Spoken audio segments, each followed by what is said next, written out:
बड़ों को प्रणाम, छोटों को प्यार और बराबर वालों से नमस्कार। मैं रजत पांडे आज अपने चैनल इंटरव्यू विद रजत पांडे के दूसरे वीडियो में आज बाबूगंज के जाने माने फिजिक्स व math teacher mister Ramesh Kumar के साथ आज उनका इंटरव्यू होने जा रहा है।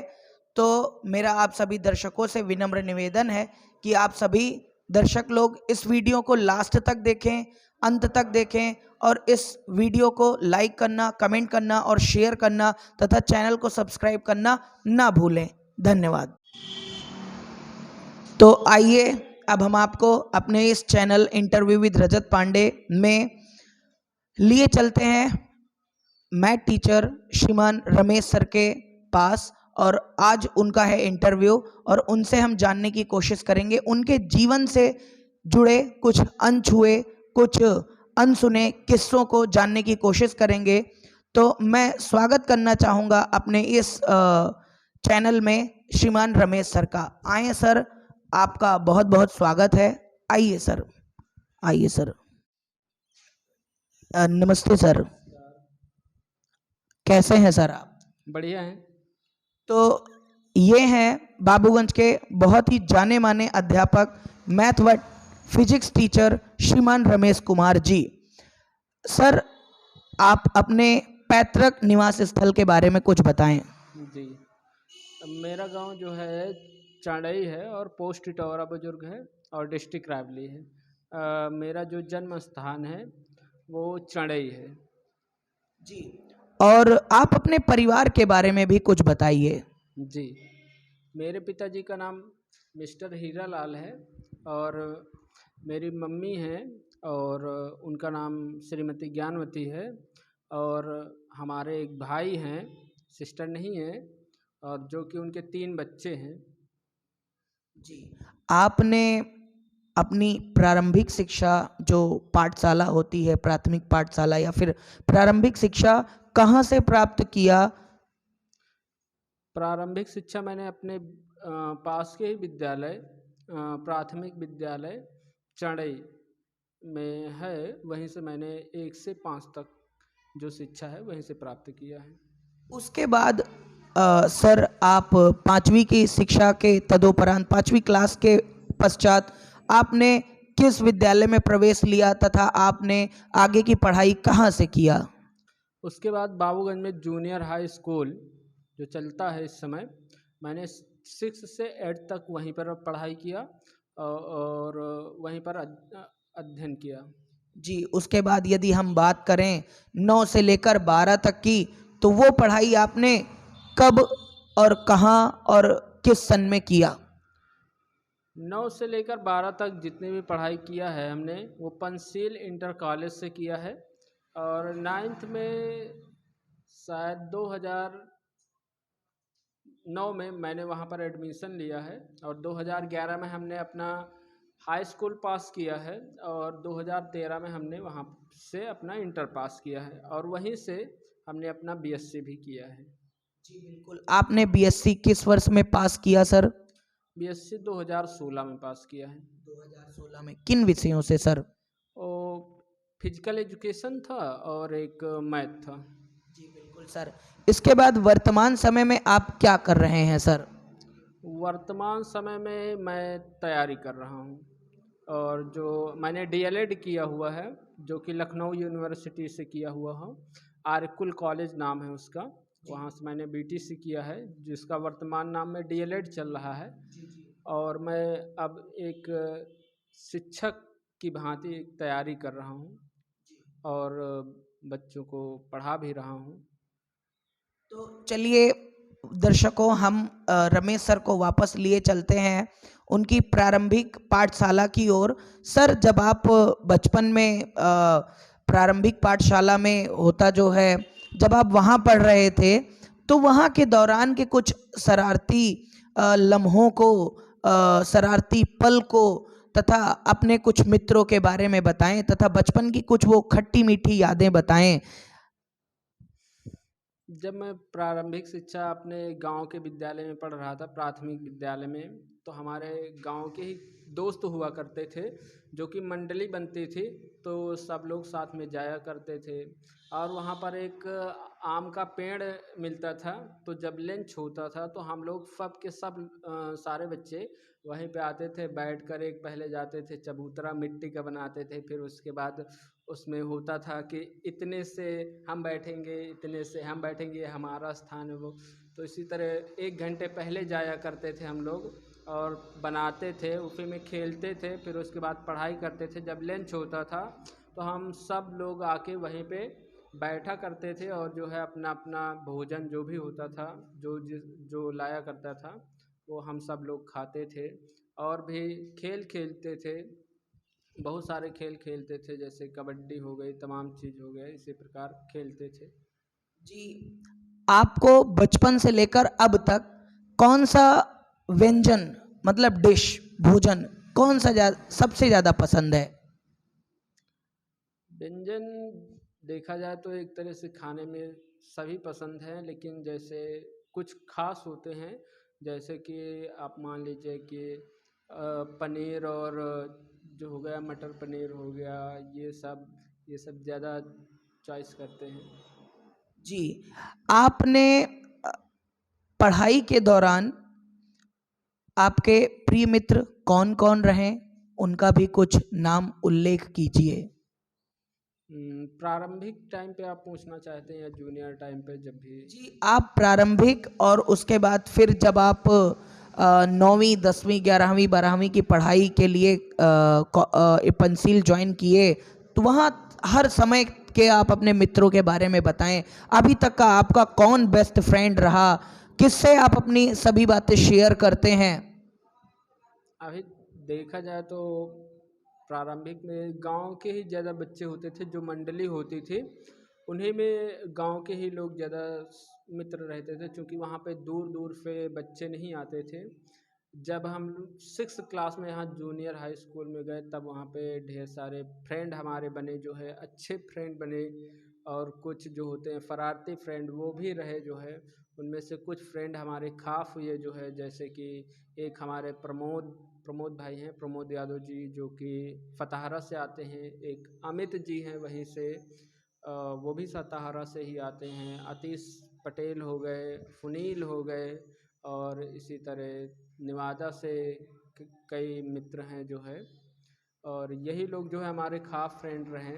और जो प्रमोद भाई हैं वो हमारे साथ काफ़ी टाइम तक एक साथ पढ़े हैं। जहाँ भी जो भी शिक्षा होती थी, हम ज़्यादातर उन्हीं के साथ मतलब किए हैं। हाई स्कूल, इंटर, बीएससी भी उन्हीं के साथ किए हैं। तो सारी चीज़ें। 9वीं से लेकर 12वीं आप कितना मानते हैं कि यही वो 4 साल होते हैं और इसके बाद के 1 या 2 साल जो होते हैं वो विद्यार्थी जीवन के लिए बहुत आवश्यक होते हैं? इसमें आपका क्या सलाह है?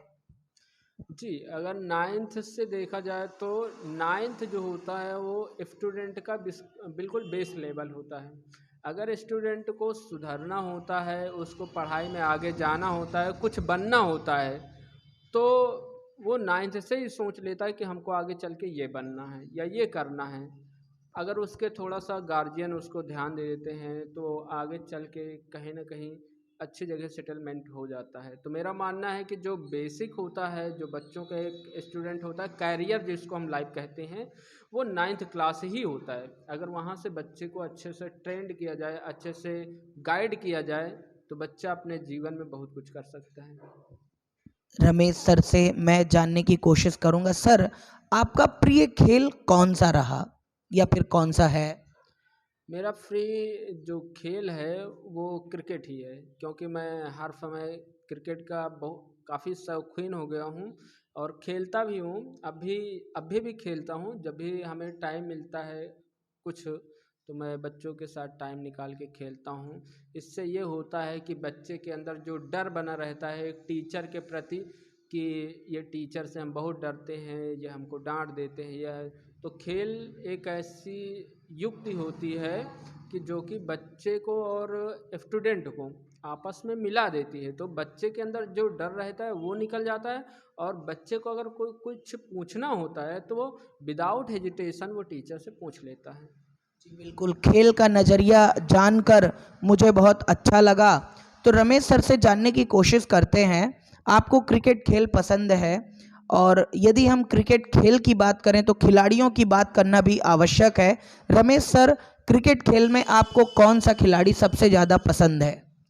क्रिकेट खेल में हमको तो सबसे ज़्यादा रोहित शर्मा पसंद है, विकास, क्योंकि जब वो एक बार अगर जम जाते हैं, हिट करने लगते हैं, तो उनके सिक्सेस देखने में बहुत मज़ा आता है, इसलिए हम रोहित शर्मा को ज़्यादा चॉइस करते हैं।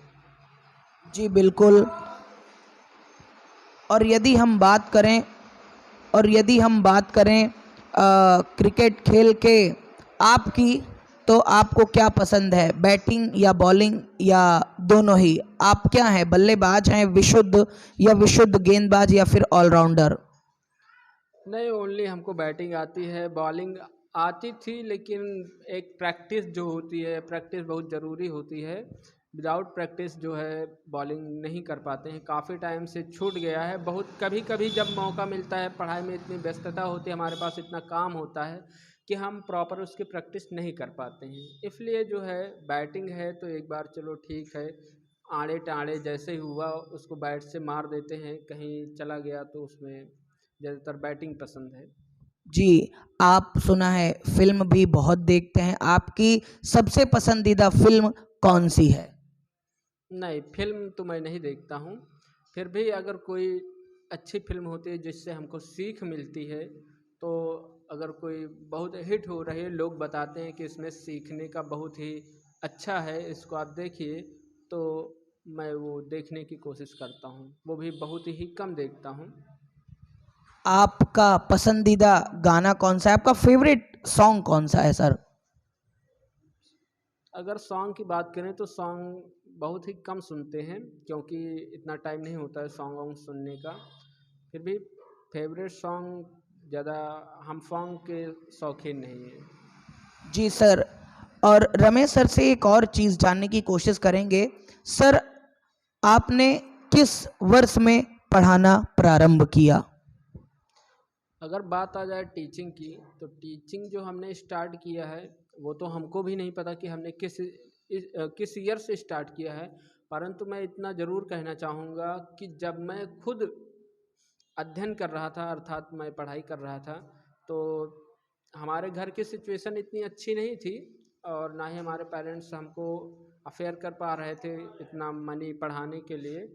तभी जब मैं इंटर में था, तभी से मैंने पढ़ाना चालू कर दिया था। इंटर में था तभी से मैं हाई स्कूल के बच्चों को और छोटे लेवल के बच्चों को पढ़ाना चालू कर दिया था। जी बिल्कुल सही। और यदि हम बात करें, अध्यापन आपने कहाँ कहाँ किया, करवाया, और किन किन विद्यालयों में करवाया, तथा वहाँ जब आप अध्यापन का काम कराए तो उस समय में आपके प्रिय मित्रों के नाम, तथा कौन से ऐसे प्रिंसिपल रहे जो सबसे ज़्यादा आप पसंद करते थे? अध्यापन स्टार्टिंग की जाए तो बात वो पंडित जगदीश स्मारक इंटर कॉलेज जो था, मैंने वहाँ पर स्टार्टिंग किया था, और 1-2 मंथ पढ़ाए थे, फिर उसके बाद हमने नहीं पढ़ाया था।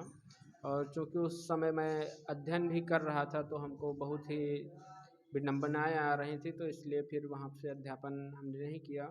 और काफ़ी विद्यालयों में हमने पढ़ाया, जैसे विद्या बालिका इंटर कॉलेज हो गया, मरयानी जो हो गया, वहाँ पढ़ाया है। और अप्टा में 1 से लेकर 8 तक जो विद्यालय है उसमें पढ़ाया हूँ। और उसके अलावा जो है गोकना साइड में एक स्कूल है, जिसका नाम थोड़ा याद नहीं आ रहा है, वहाँ पर हमने भी पढ़ाया है, इंटर कॉलेज ही है। और काफ़ी जगह पढ़ाए हैं, और इस दौरान काफ़ी कुछ सीखा भी है अपने अपने जीवन यापन में, और बहुत बहुत भी हमको मित्र मिले हैं, हमारे जो अध्यापन वाले मित्र मिले हैं जो कि काफ़ी अच्छे मिले हैं, अभी उनसे बातचीत होती रहती है बराबर, सब कुछ जो है। तो इतने व्यस्त शेड्यूल में आप अपने लिए और कोचिंग के लिए, विद्यार्थियों के लिए तथा स्कूल के लिए किस प्रकार आप मैनेज करते हैं, कैसे आप संभालते हैं, आपका दिनचर्या क्या रहता है सर? जी। हमारा दिनचर्या रहता है कि हमारी एक सोच रहती है कि मैं स्टूडेंट को अच्छा से अच्छा पढ़ाऊँ, अच्छा से अच्छा उनको नॉलेज दूँ और उनको सिर्फ़ किताबी ज्ञान ही ना बताऊँ, उनको एक जो सर्वांगीण जो विकास होता है, जो हर एक टीचर के अंदर होना चाहिए कि बच्चे को सर्वांगीण विकास की ओर ले जाना चाहिए। सिर्फ़ किताबी ज्ञान ही नहीं बताना चाहिए, अपने से बताना चाहिए उनको रहन-सहन।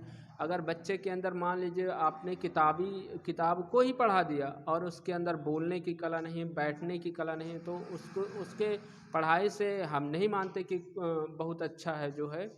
तो यही सब चीज़ें हैं जो है। जो छात्र गणित और फिजिक्स में कमजोर हैं, उनके लिए आप क्या कहना चाहेंगे सर? जी, जो छात्र गणित और विज्ञान में कमज़ोर हैं, हम उनको यही कहना चाहेंगे कि गणित और विज्ञान कोई बहुत बड़ा हलवा नहीं है या बहुत बड़ा टॉपिक नहीं है। इन सबको अगर फाइंड करना है या उनको पढ़ना है तो बहुत नॉर्मल है। बस आपको लगन से, मेहनत से, जैसे मैथमेटिक्स के बारे में कहा गया, mathematics is only for practice. जब तक आप प्रैक्टिस करते रहोगे आपको ये दिन प्रतिदिन बहुत ही अच्छी तरीके से आती जाएगी। नॉट फॉर लर्निंग, ये लर्न के बिना नहीं आ सकते कि आप लर्न कर लीजिए आ गया, मान लीजिए उसमें और कोई चेंजिंग हो गया, डिजिट चेंज हो गया, तो फिर आप कितना लर्न करोगे। तो इसलिए जब हम लोग पढ़ाते हैं तो उसमें बच्चों के अंदर, जैसे कोई भी हमारे पास नया बच्चा आता है तो सबसे पहले हम उसको अपने ले पूछते हैं कि आपको क्या आता है, क्या नहीं आता, गुणनखंड आता है कि नहीं आता है। फिर हम उसको एक नॉर्मल सा सवाल देते हैं और नॉर्मल सा सवाल जब देते हैं तो उसको जब चेक करते हैं तो हम तुरंत अपने अनुभव के आधार पे, जो हमारा पढ़ाने का इतने दिनों का एक्सपीरियंस है, हम अपने अनुभव के आधार पे उस बच्चे को जान लेते हैं कि इसमें कितना दम है या मतलब इसको कितना आता है, कितना नहीं आता है। फिर उसी अकॉर्डिंग से उस बच्चे को ढालना चालू कर देते हैं और उसी लेवल पे हम पढ़ाना चालू कर देते हैं। फिर बच्चा दिन प्रतिदिन जो है ग्रो होता जाता है। जी बिल्कुल, आप स्वयं पिछले लगभग 5, 6 या फिर उससे भी ज़्यादा वर्षों से पढ़ा रहे हैं और आप स्वयं एक टीचर हैं। लेकिन यदि मैं आपसे पूछूं कि आप अपना गुरु किसे मानते हैं, तो उसके बारे में भी हमारे व्यूअर्स को आप बताइए। गुरु की बात की जाए तो जो शिक्षा हमको देता है वही गुरु है। लेकिन कुछ गुरु जो होते हैं जिनसे ज़्यादा लगाव होता है उन्हें हम अपना खास गुरु मानते हैं। जैसे कि जब हम यहाँ से जूनियर से जब निकले थे तो हमको मैथ वैथ में उतना कुछ नॉलेज नहीं था, ज़्यादा हमको भी नहीं मैथ आती थी। हाँ, इंग्लिश में का आता था, इंग्लिश में कमांड थी। और उसके बाद जब हम पंचशील में पढ़ने गए थे तब वहाँ पे जैसे उमेश उमेश शर्मा सर हुए तो उनसे काफ़ी अटैचमेंट हुआ, उन्होंने हमको जाना पहचाना। तो वहाँ के अगर गुरु देखे जाए तो हमारे बेस्ट गुरु जो हैं उमेश सर हैं। उसके बाद जो है फिर हमने कोचिंग किया था जो है श्रीमान आदित्य सिंह जी से। तो जो मैथ हमको आज दिन तक जो हम पढ़ाते हैं सब कुछ उन्हीं की देन है। और जो हमको इंग्लिश में जो हमने अपने कॉलेज में टॉप किया था वो सब उमेश सर की देन है। जी, इस चैनल के माध्यम से आप अपने गुरुओं को क्या कहना चाहेंगे, उनके लिए क्या कहना चाहेंगे तथा उनसे जुड़े हुए कुछ खास रोचक किस्से आप हमसे शेयर कीजिए सर। हम्म, हम उनके बारे में क्या कहेंगे, उनके सामने तो हम बहुत ही तुच्छ हैं, कुछ भी नहीं हैं। परंतु फिर भी उन्होंने हमको ज्ञान दिया है तो हम उनका ये एहसान जो है हमेशा हम उनका ऋणी रहेंगे। और जो भी उनके लिए है जो है, जब भी कोई कुछ हमसे कहेंगे तो हम कभी उनका निरादर नहीं करेंगे। हम हमेशा आज भी है अपने जो भी हमारे सर हैं उमेश सर हैं उनका हमेशा सम्मान करते हैं, मान सम्मान करते हैं, मानते हैं। कोई चीज़ कहते हैं तो हम कभी उनका निरादर नहीं करते हैं। और बहुत सारी चीज़ें हैं उनसे जुड़ी हुई जो है, बहुत सारी ऐसे बातें हैं। कोचिंग के अलावा समाज के बारे में आप क्या कहना चाहेंगे सर? कोचिंग के अलावा समाज के बारे में हम शिक्षा के प्रति ज़्यादा जो है जागरूक करना चाहेंगे लोगों को। जैसे लोग जो होते हैं, जो समाज के लोग होते हैं, वो शिक्षा के प्रति बहुत ही कम ध्यान देते हैं अपने बच्चों को। अरे रहने दीजिए, हाई स्कूल पढ़ लिया, इंटर पढ़ लिया, अब बाहर भेज दो, कमाए जाके, उसके बाद शादी ब्याह कर दो बस। तो this is not perfect life. मैं यही समाज के लोगों से कहना चाहूँगा इस चैनल के माध्यम से कि लोग अपने बच्चे को अधिक से अधिक पढ़ाने की ओर ध्यान दें, जिससे उनका कैरियर जो है, जो ब्राइटनेस हो सके, ब्राइट हो, जो है सुनहरा हो। जैसे कि आगे आने वाली पीढ़ी में जो आप लोग जो झेल चुके हैं, ये आप लोगों को जो कठिनाइयाँ आई हैं, वो बाद में आपको झेलना ना पड़े, या उनके उनके जो है बच्चों को ना झेलना पड़े। जी, इस चैनल के माध्यम से आपको बहुत सारे दर्शक देख पा रहे हैं। यदि कुछ दर्शक आपसे बातचीत करना चाहें तो उसके लिए आप अपना जो मोबाइल नंबर है वो हमारे दर्शकों से साझा कीजिए सर। जी बिल्कुल, मेरा मोबाइल नंबर है 90 26 110 281, 9026110281। जी बिल्कुल। और इसके अलावा आपका स्वयं का फ्यूचर प्लान क्या है सर? इसके बारे में भी इस चैनल के माध्यम से हमारे दर्शकों तक आप अपनी राय पहुंचाएं, अपना भविष्य प्लान बताएं। मेरा जो फ्यूचर प्लान है वो शुरू से लेकर ही लास्ट तक एक ही है और एक ही रहेगा। वो है हमारा जो है टीचिंग का line. I want to become a ideal and a good teacher. मैं यही कहना चाहूँगा कि मैं एक बहुत ही आदर्श टीचर, जो एक आदर्श टीचर के अंदर जो क्वालिटीज होती हैं वो सब हमारे अंदर विद्यमान हो, और हम अच्छे से अच्छा ज्ञान पढ़ाएं, जिससे लोग हमको जाने, हमारा नाम हो, हर जगह हो, सब कुछ हो। भले हमें पैसा कम मिले, उसकी कोई दिक्कत नहीं है, परंतु हम अपना आई वांट टू स्काइडर्ड माई नेम जो है, मैं अपने नाम के लिए पढ़ाता हूँ, और ये सब जो है अपने नाम के लिए करता हूँ। बिल्कुल, आज तक आपने बहुत सारे विद्यार्थियों को पढ़ाया है।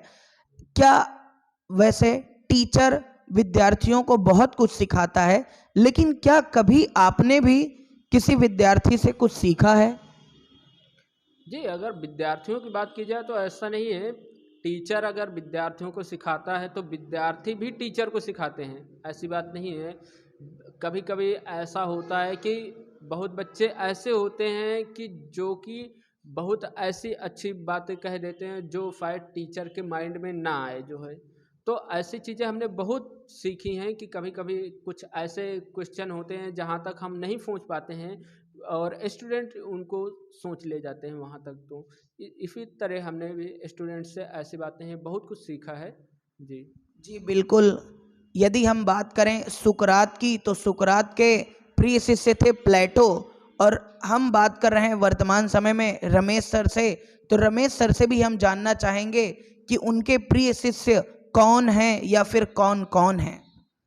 अब इन समय इन परिशिष्यों में देखा जाए तो जो हमारे समय इस समय जो बैच चल रही है, उनमें जैसे एक अयोध्यापाल हो गए, और जैसे अमित विश्वकर्मा हो गए, और अनित मौर्य हो गए, और विकास पटेल हो गए। आज सारे नाम जो हैं ये सब हमारे प्रिय छात्र हैं, जो कि हमें उम्मीद है कि आने वाले बोर्ड एग्ज़ाम में भी अच्छा स्कोर करेंगे। और बस यही सब स्टूडेंट हैं।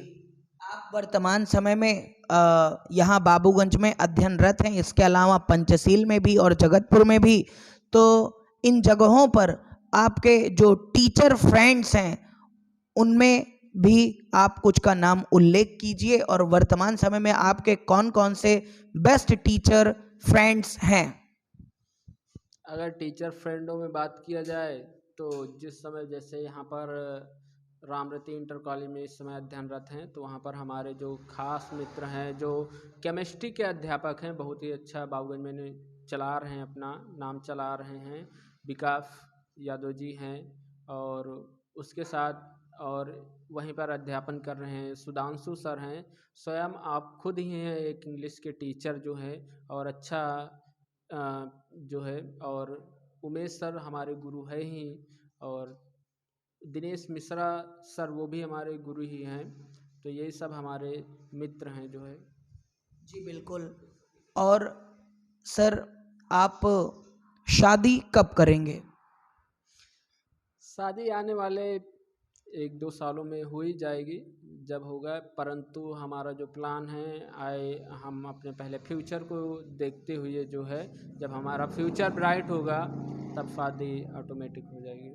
जी सर, जाते जाते निष्कर्ष रूप में अंतिम प्रश्न आपसे मैं पूछना चाहूँगा, इस जीवन के बारे में, समाज के बारे में, समाज के लोगों के बारे में, तथा आज तक आपके जो जीवन में घटा है उन सब के बारे में, तथा कुल मिलाकर आप जिंदगी के बारे में क्या कहना चाहेंगे?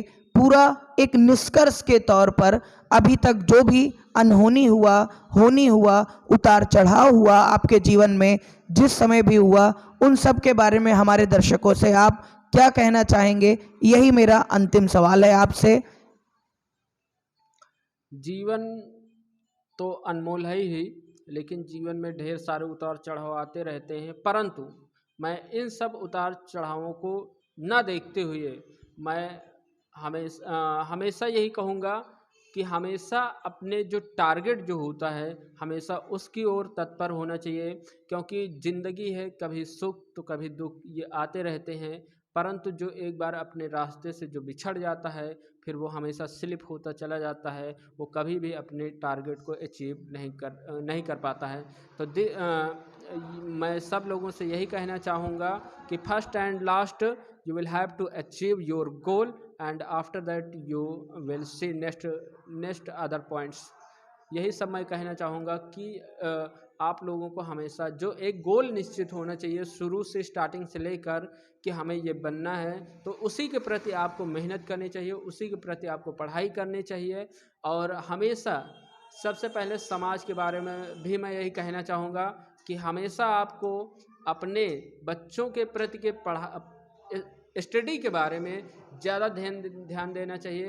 अन्य चीज़ों पर भले ही कोई दिक्कत हो आप चला लीजिए, परंतु यही ही आपका फ्यूचर है, यही ये भविष्य है। अगर इनका फ्यूचर उज्जवल हो जाएगा तो आप जितना धन अभी आप कमाने में लगे हैं शायद उसका 10 गुना नहीं, पता नहीं कितने गुना आपको ये दे कर जाएंगे, और आपका नाम भी रोशन करेंगे, समाज का नाम रोशन करेंगे, गांव का नाम रोशन करेंगे, विद्यालय पूरे जवार का नाम रोशन करेंगे।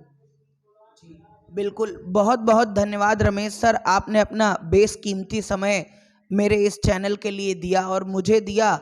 आप हमेशा प्रगतिशील रहें, यही मेरी ईश्वर से कामना है। आप समाज को तथा समाज के लिए एक आदर्श अध्यापक साबित हों, ऐसी ही मेरी ईश्वर से कामना है।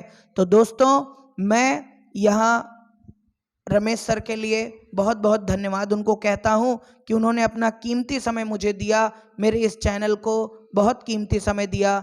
भगवान हमेशा आपको प्रगतिशील बनाए रखे।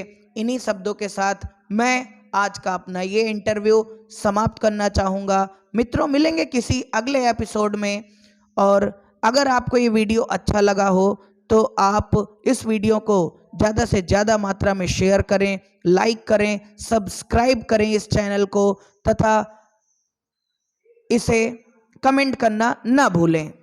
जी बहुत बहुत धन्यवाद। मैं रजत पांडे मिलूंगा आपको किसी अगले वीडियो में, किसी अगले टीचर के इंटरव्यू में। बहुत बहुत धन्यवाद।